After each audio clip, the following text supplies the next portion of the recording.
Situated on the Fort Point Channel in the Seaport, Boston Children's Museum is on the forefront of one of Boston's greatest assets, the ocean.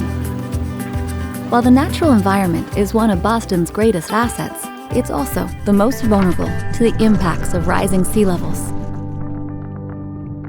Now, as we face the threat of climate change, storm surge, and sea level rise, the museum is taking the bold step to protect its home, waterfront, and community. The city of Boston is uniquely vulnerable to coastal flooding due to climate change.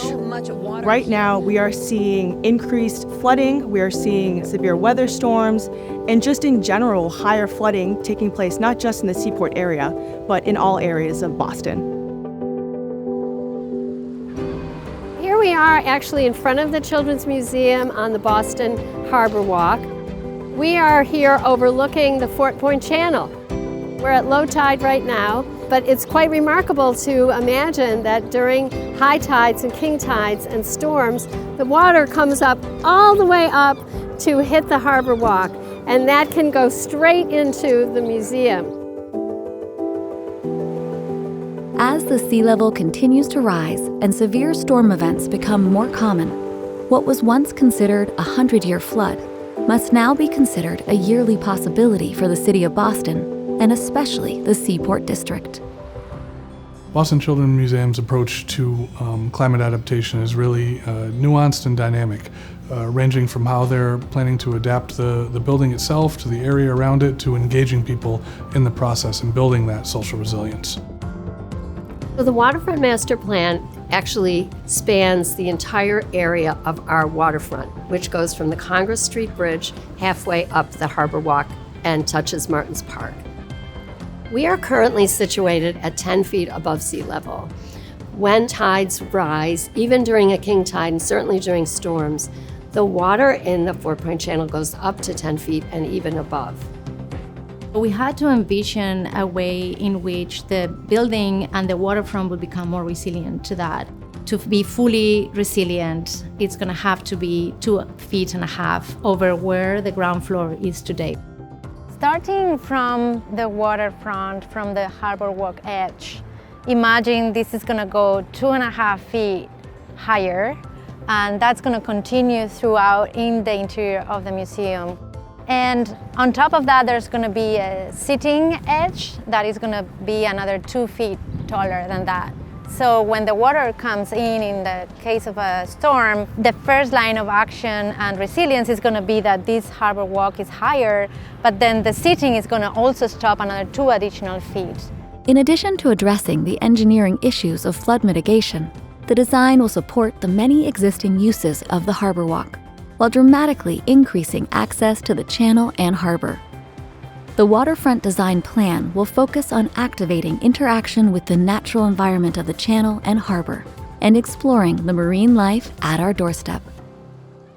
This will become a place where everyone, especially children, can interact with the water edge in a different way. You're going to be able to see the intertidal habitats, you're going to be able to see the seawall.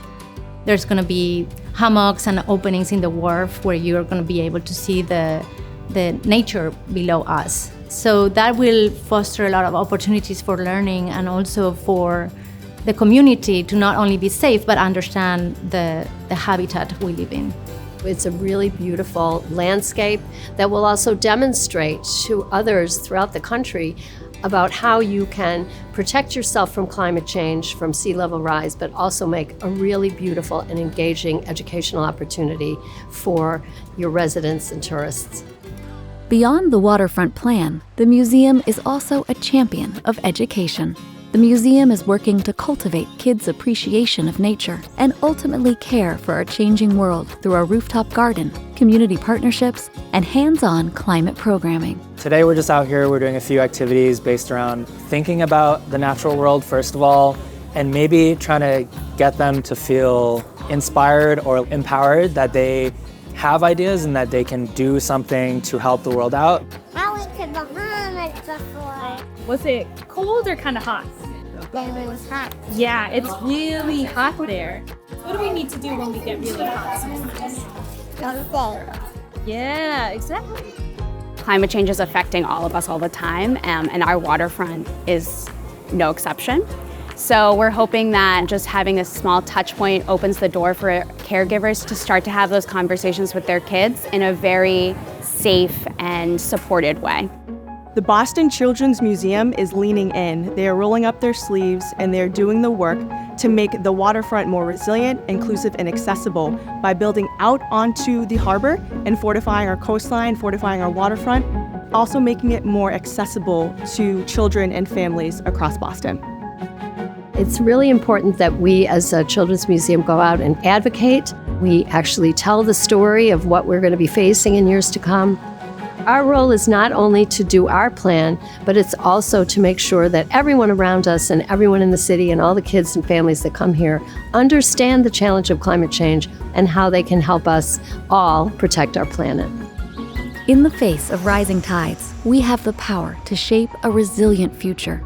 By involving our children, building climate-resilient solutions, and embracing the power of education, we can ensure that Boston and its coastal communities thrive for generations to come.